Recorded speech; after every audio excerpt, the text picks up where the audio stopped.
Misalnya aku sama Chandra Leo itu juga karakternya beda banget kan. Misalnya Chandra tuh yang cinematic, terus warnanya juga warna-warna yang agak dark gitu. Sedangkan aku yang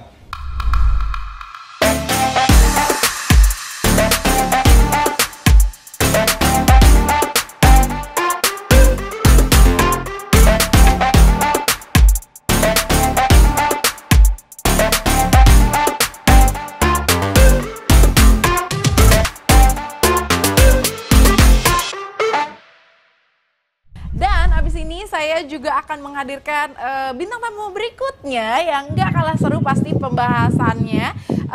Yang pastinya dia ini adalah seorang content creator yang sudah memulai sejak tahun 2008. Langsung saja kalau gitu akan saya hadirkan ke tengah-tengah kita semuanya, yaitu Aulion. Oke, sudah bergabung bersama dengan Hai, kita. selamat pagi. Hai Aulion. Halo, Bener ya, halo. kamu tuh udah mulai dari tahun 2008 ya? Bener banget, tapi sebenarnya aku bikin video dari tahun 2003. Kamu udah bikin video dari 2003, luar biasa. Dan teman-teman, sebagai informasi juga gitu ya, Aulion ini sekarang bukan atau mungkin saat ini gitu ya, bukan hanya menggunakan platform YouTube aja, tapi juga TikTok, Instagram, Twitter gitu ya, dan dikenal dengan karakteristiknya yang berwarna, terus juga sangat passionate dalam membuat konten musik yang kreatif, baik dalam video musik atau sketsa musikal. Nah, kalau kamu tadi cerita, aku juga sempat membaca artikelnya gitu ya, profil dirimu sejak tahun 2008. Bahkan tapi bikin videonya udah dari tahun 2003. Awal mulanya tuh gimana sih kok sampai kok kayak kamu lebih dahulu gitu dibandingkan yang lain? Apakah kamu seorang visioner? Aku tuh dulu masih nyari passion juga sih, kayak sebenarnya, sebenarnya pengen cita-citanya apa sih gitu. Karena kok teman-teman yang lain cita-citanya pada jadi dokter gitu, tapi sebenarnya aku nggak mau jadi dokter, nggak mau ikut-ikutan lah gitu.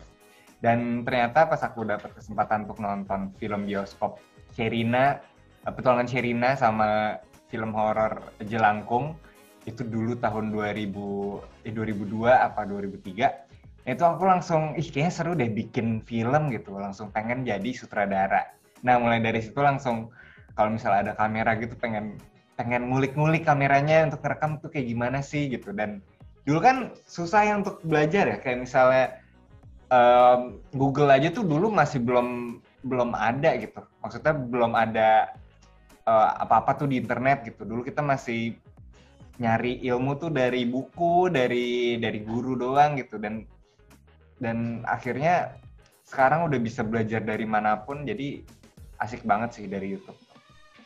Terus karena sering bikin ya, aku pengen banget nge-share gitu. Jadi kayak sayang banget nih abis bikin video terus nggak di-share kan. Jadinya pengen banget untuk di-share. Jadi dulu tuh masih ngirimnya pakai Bluetooth, pakai infrared, harus nempelin handphone untuk ngirim video gitu. Dan ternyata platform YouTube tuh udah paling nyaman untuk sharing sih. Jadi terima kasih YouTube gitu. Gitu sih. Terus apa namanya ya, aku baca juga memang kamu backgroundnya pun dari sekolah film ya, Aulion ya? Iya, karena aku emang pengen banget memperdalam penyutradaraan, jadi pengen banget untuk belajar lebih lanjut tentang film juga sih gitu. Karena kan yang aku bikin kayak nggak jauh beda dari bikin film juga sebenarnya. Gitu.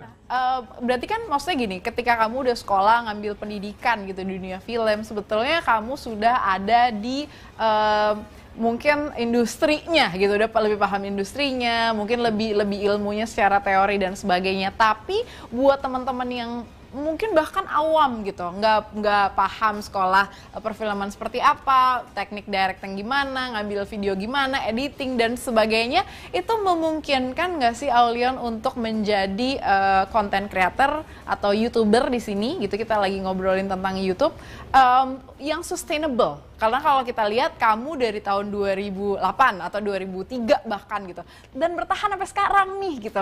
Gimana dengan teman-teman yang mungkin nggak punya latar belakang broadcasting bahkan atau mungkin perfilman? Iya, nggak harus banget sih untuk ke jurusan film, karena bahkan sekarang aja content creator tuh udah macam-macam banget ya. Ada yang dokter, terus ada yang ada yang apa profesinya yang beda-beda dan mereka tetap bikin konten juga, dan itu kan mereka juga nggak apa ya kuliah perfilman juga gitu. Dan menurut aku bisa banget dan bisa mulai dari handphone, mulai dari sekarang untuk belajar jadi content creator, karena apapun semua mau belajar apapun sekarang udah ada di YouTube, udah ada di Instagram, di TikTok juga udah banyak banget konten edukasi. Jadi bener-bener gak ada alasan untuk nggak belajar sih. Jadi bener-bener apa ya bisa belajar dari manapun dan mulai dari sekarang gitu. Yes, betul. Dan akhirnya kita melihat perkembangan dunia digital nih memudahkan semua orang ya. Bahkan dengan kegiatan One Village, One YouTuber pun akhirnya itu juga jadi membawa dampak yang positif banget. Bukan hanya seorang konten kreatornya, tapi juga bagi desa itu sendiri gitu. Karena potensi-potensinya pasti akan banyak tersiarkan dan lebih banyak lagi orang yang tahu gitu. Aksesnya semakin terbuka. Nah, kamu tuh dikenal di tahun 2015 ketika bikin konten stop motion ya, Alyon ya? Iya. Nah, ceritain dong gitu, kok pada waktu itu membuat konten tersebut, apa sebenarnya atau inspirasi dari mana? Boleh ceritain nggak pengalamannya? Nah, jadi aku tuh sering banget mikir random gitu, kayak misalnya gimana ya kalau benda-benda di rumah tuh bisa bergerak dengan sendirinya. Jadinya dengan teknik stop motion tuh, ternyata bisa ya kayak gini ya gitu. Jadi magic banget gitu. Dan dulu juga kan kalau misalnya bikin stop motion kan cara bikinnya tuh foto terus gerakin dikit, terus foto gerakin dikit gitu. Dulu sama orang tua juga kayak dilihatnya, ngapain sih kayak orang gila gitu, muter balik sendiri gitu bikin kayak gitu.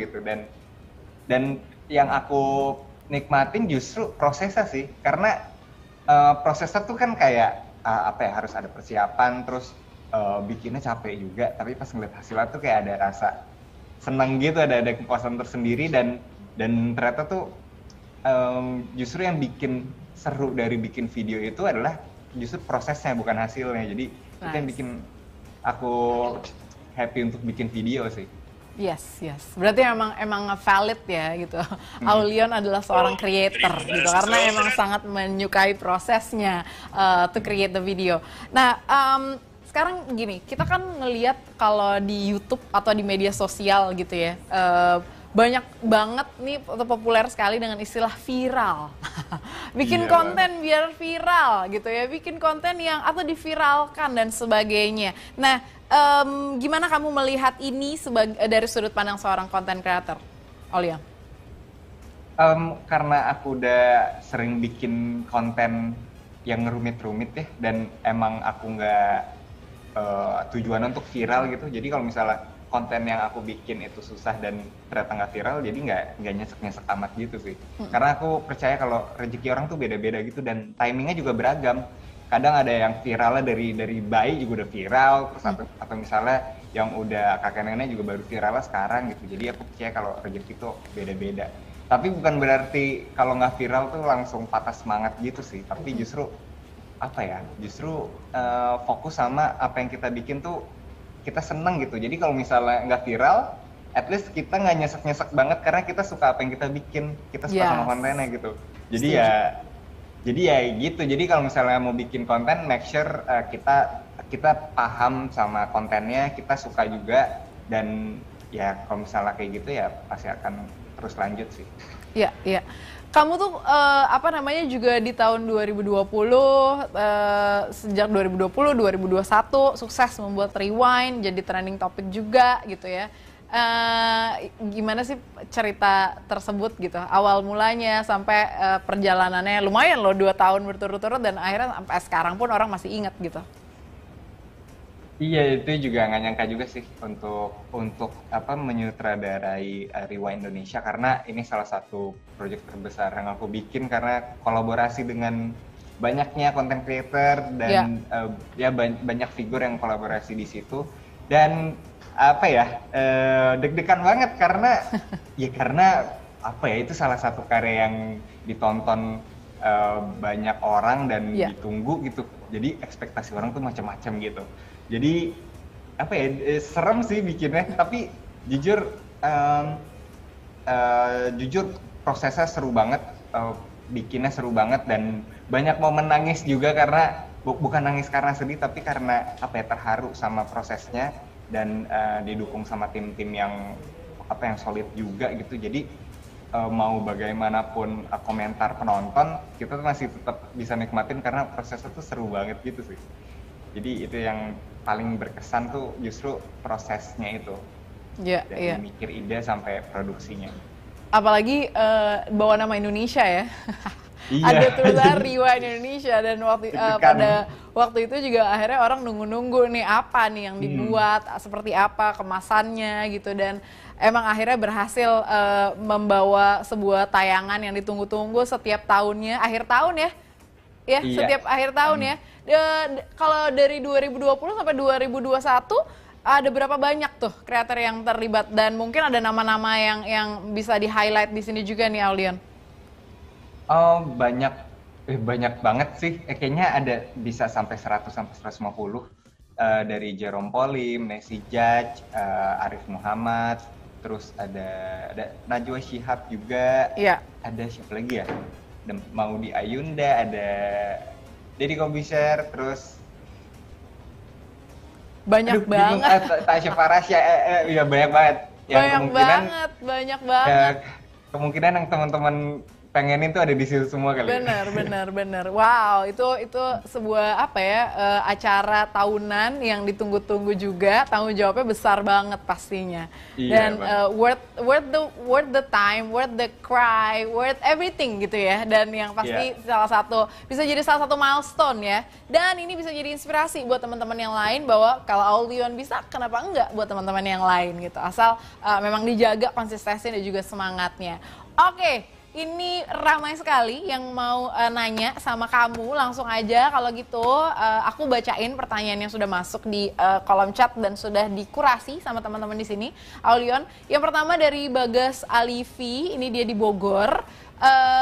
Kak, pernah nggak menghadapi situasi atau masalah tersulit, baik dari masalah ketika mencari ide atau timnya, terus gimana cara mengelola atau menyatukan tim ketika ada masalah atau problem tersebut? Silakan. Jadi biasanya kalau misalnya ini juga baru banget waktu bikin Rewind juga banyak juga problem yang dihadapin ya. Tapi biasanya tuh kalau misalnya ada problem itu pasti dirundingin bareng-bareng dan kita benar-benar dengerin ide dari masing-masing. Jadi emang komunikasi tuh penting banget sih kalau dalam tim tuh. Jadi kalau misalnya ada problem apa gitu, itu langsung banget harus didiskusiin bareng-bareng dan nggak bisa pakai emosi dan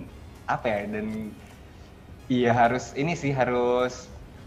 sabar juga kalau misalnya untuk berunding sama tim itu. Jadi nggak bisa pakai emosi juga karena biar jernih aja sih pas lagi mikirin jalan keluar kayak gimana. Gitu sih. Oke, kunci adalah komunikasi. Jadi emang harus diomongin gitu ya. Berikutnya ini dari Imam dari Desa Salam, Magelang. Bagaimana caranya membuat karya video yang edukatif, inovatif, namun tetap menghibur serta totalitas meski dengan alat yang sederhana? Silakan. Iya, bisa banget karena menurut aku gadget tuh bener-bener nggak di nomor satu, jadi di nomor ya keberapa lah gitu yang paling penting dalam sebuah konten. Karena yang paling penting dalam sebuah konten itu justru idenya, dan yang penting nih orang bisa paham apa yang kita maksud gitu. Jadi orang bisa nangkep lah apa pesan yang bisa yang kita bisa share gitu. Dan menurut aku fokus sama topiknya sih. Jadi topiknya apakah justru harus di research dulu. Jadi harus nanya-nanya ke temen juga, kira-kira topik ini relevan nggak ya untuk penonton zaman sekarang, dan kira-kira topik ini tuh sangat sangat Indonesia banget nggak. Jadi karena kalau misalnya banyak orang yang relate sama kontennya, itu kemungkinan besar tuh akan di-share juga sama yang nonton gitu. Jadi misalnya kontennya tentang ini, dan yang nonton tuh kayak wah gila ini gue banget dan gue harus share ke teman gue yang ini gitu. Jadi itu terus-terusan akan di-share. Jadi mungkin dari research topiknya sih, dan mungkin bisa dikombinasiin sama tren yang lagi zaman sekarang juga. Jadi misalnya teman-teman mau mengedukasi tentang kesehatan, misalnya teman-teman sebagai ya dokter lah gitu kan, edukasi kesehatan. Terus lagi ngetren kopi dalgona contohnya, nah udah dibahas aja apa ya manfaat kafein tuh apa, terus bahayanya tuh apa dan segala macam. Jadi bisa aja sih tren yang sekarang tuh digabungin sama apa ya edukasi yang bisa kita sampaikan juga gitu. Jadi dicombine sama tren. Mungkin itu works. Oke, jadi emang harus research yang banyak, terus juga update sama segala macam yang terjadi di lingkungan kita dan kedua hal tersebut digabungin. Berikutnya ada pertanyaan dari Siti Nur Hikmah, ini menarik sekali, berhubungan dengan personal branding. Seberapa penting personal branding bagi seorang content creator di sini Aulion untuk membangun image atau citra di masyarakat? Apakah personal branding ini berdampak kepada kehidupan pribadi? Terus bagaimana kehidupan para content creator di balik kamera? Karena dia mikirnya apapun kegiatannya ini bisa dijadikan konten. Apa hal yang paling tidak nyaman selama menjadi seorang content creator? Silahkan. Borongan nih pertanyaannya. Oke. Tapi ya mungkin ada beberapa kreator yang gitu ya. Tapi kalau aku tuh masih aku masih jaga ketat privasi aku sih. Kadang kalau misalnya kayak keseharian gitu nggak terlalu banyak expose macem-macem. Dan sebenarnya personal branding tuh penting banget karena di saat sekarang udah banyak banget content creator, udah banyak banget YouTuber, udah banyak TikToker, Instagramer gitu. Jadi gimana caranya biar survive adalah ya harus stand out gitu. Apa yang bisa membedakan kita dari content creator yang lain? Bisa aja contohnya misalnya aku sama Chandra Leo itu juga karakternya beda banget kan. Misalnya Chandra tuh yang cinematic, terus warnanya juga warna-warna yang agak dark gitu. Sedangkan aku yang kontennya yang fun, yang colorful. Jadi secara karakteristik tuh bener-bener beda banget. Jadi kalau misalnya ngelihat sesuatu yang colorful dan stop motion, orang langsung ingetnya oh ini Aulion banget nih gitu. Jadi make sure kita juga harus konsisten sama karakter yang emang kita pengen kuatin di situ. Jadi yang paling penting itu adalah konsistensi di karakter itu sih. Jadi kita nggak bisa nunjukin ciri khas kita tuh cuma sekali doang, tapi belum harus bikin konten yang banyak sampai penonton tuh masih ngerasa wah kalau konten yang begini ini udah pasti si ini banget nih gitu. Jadi harus bener-bener punya ciri khas, dan itu ciri khas juga nggak bisa jangan dipaksain karena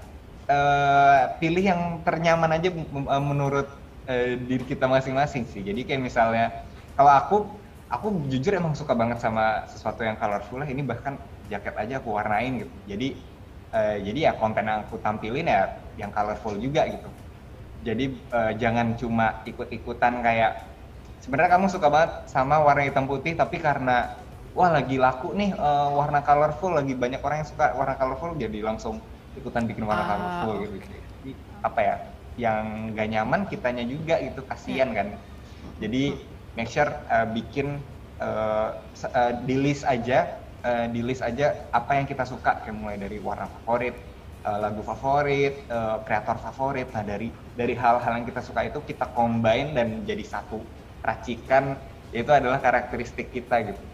Jadi emang harus coba-coba sih. Yes. Dulu aku juga banyak banget coba-coba untuk bikin konten yang beragam gitu, sampai akhirnya paling sreg sama konten yang stop motion colorful kayak gini. Oke, nah berikutnya ini ada pertanyaan dari Bintang Cahaya. Bagaimana cara mengasah bakat dari kecil? Mengapa memutuskan atau akhirnya memutuskan cita-cita sebagai sutradara gitu dari kecil? Apa yang jadi tantangannya? Menurut aku kalau misalnya ada lahan untuk jadi dulu karena aku suka banget sama sesuatu yang colorful lah. Jadi kalau misalnya ada kesempatan untuk berkreasi, itu pasti aku lakuin gitu. Kayak contohnya misalnya karena aku suka warna, jadi kalau misalnya ada majalah anak-anak yang ngewarnain gitu pasti aku warnain. Atau misalnya ada lomba gambar gitu aku ikutan gitu. Meskipun nggak jago-jago banget, tapi at least itu jadi kayak ngelatih kreativitas gitu. Dan kalau misalnya contohnya nih, kalau misalnya untuk video misalnya sekarang lagi ngetren TikTok, nah coba aja bikin ngedit di TikTok juga. Terus di Instagram Reels juga bisa ngedit di situ. Jadi kita benar-benar coba-cobain semua editing yang ada di semua platform. Jadi kita bisa belajar juga. Jadi apa ya? Kalau misalnya ada kesempatan untuk belajar di situ, ya dicobain aja semuanya karena jadi apa ya? Jadi bisa belajar banyak macam gitu sih. Jadi nggak nutup kemungkinan untuk tetap update karena kita udah nyoba banyak hal. Oke, semoga menjawab pertanyaannya Bintang Cahaya tadi. Nah, Aulion, kamu tadi tuh sempat nyebutin atau mention tentang yang namanya karakteristik yang bisa menjadi salah satu kekuatan dari seorang content creator gitu. Bahwa setiap content creator idealnya di tengah terpaan banyak sekali konten creator atau mungkin apa namanya video maker dan sebagainya gitu ya, harus sebaiknya memiliki karakter yang kuat gitu, dengan cara terus menggali potensi, terus aja dicoba dicari apa yang menjadi pembeda dan sebagainya. Nah, gimana caranya untuk membentuk karakteristik untuk setiap video yang ditampilkan, khususnya bagi kreator pemula nih menurutmu?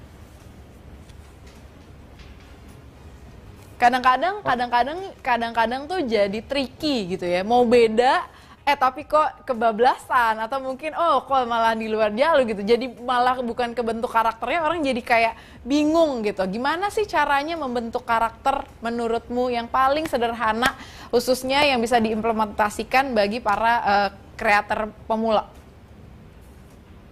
Menurut aku yang menurut aku bikin konten itu emang harus research juga sih. Jadi apa ya? Jadi setelah kita mau bikin konten A, kita tuh mikir panjang, kira-kira konten ini nyinggung orang lain nggak ya? Kira-kira konten ini menjatuhkan orang lain nggak? Atau misalnya ada negative vibes yang bisa orang lain dapetin nggak gitu? Jadi apa ya? Jadi kita bijak juga untuk ngupload konten itu karena kita udah pikirin ke situ juga. Dan kalau misalnya untuk karakter, sebenarnya be yourself aja sih. Jadi nggak apa ya? Jadi nggak fake di depan kamera karena itu capek banget sebenarnya untuk Kebayang kalau sih. misalnya iya kan kalau misalnya kita sebenarnya kita nggak gimana banget, tapi di depan kamera jadi orang lain tuh jadi nggak enak aja gitu. Jadi kalau bisa sih ya jujur aja, jujur dalam bikin video, karena ya kalau misalnya kita nyaman, kita pasti akan senang untuk ngelakuinnya gitu. Oke. Nah, ini akan menjadi pertanyaan yang terakhir nih dari Suryadika, Desa Laloa, Sulawesi Selatan. Penting mana, kualitas atau kuantitas? Khususnya bagi konten kreator pemula. Konten kreator pemula kuantitas. Kualitas dulu atau kuantitas? Iya kuantitas, karena aku ngerasa semua tuh butuh dipraktekin untuk belajar sih. Jadi kayak misalnya nih, kita bikin konten aja sebanyak-banyaknya, tapi yang positif ya, bukan yang kontroversial atau yang aneh-aneh lah gitu. Karena semakin banyak kita bikin, semakin banyak kita belajar, dan kita semakin banyak tahu kekurangan dari video-video sebelumnya. Jadi menurut aku praktek tuh penting banget sih untuk sekarang ini. Yes. Dengan apalagi sekarang tuh algoritma dari banyak platform adalah yang sering upload justru. Gitu. Yang seperti tadi juga Aulia udah bilang gitu ya, bahwa setiap konten emang sebaiknya di riset dulu, walaupun banyak gitu ya, tapi tetap harus bisa dipertanggungjawabkan. Intinya tidak menyinggung siapapun dan tetap menjadi diri kita sendiri. Itu tadi benar-benar menjawab ya pertanyaan kualitas atau kuantitas. Kalau pemula ya nggak apa-apa lah, banyakin aja dulu kontennya, tapi yang pasti kontennya bisa dipertanggungjawabkan. Oke, Aulion, ini teman-teman pesertanya kan banyak banget yang terseleksi gitu ya.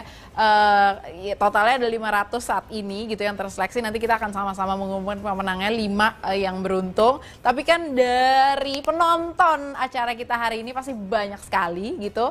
Mereka juga pengen denger nih pesan-pesan atau tips dari dirimu bagi mereka yang ingin terjun secara profesional, secara utuh gitu di industri atau dunia digital? Silakan. Ya. Gak ada kata terlambat sih. Jadi kalau misalnya bisa mulai dari sekarang, ya kenapa enggak gitu? Karena apa ya? Karena siapa tahu konten yang kita upload itu tuh bisa menginspirasi orang lah, at least satu orang. Karena menginspirasi satu orang tuh jauh lebih baik daripada nggak sama sekali. Jadi eh, apa ya? Jangan fokus ke jumlah penonton, tapi fokus ke kontennya dulu. Karena ya sebaik-baiknya manusia adalah bisa bermanfaat untuk manusia lainnya. Jadi bikinlah konten yang bermanfaat dan jangan patah semangat teman-teman, karena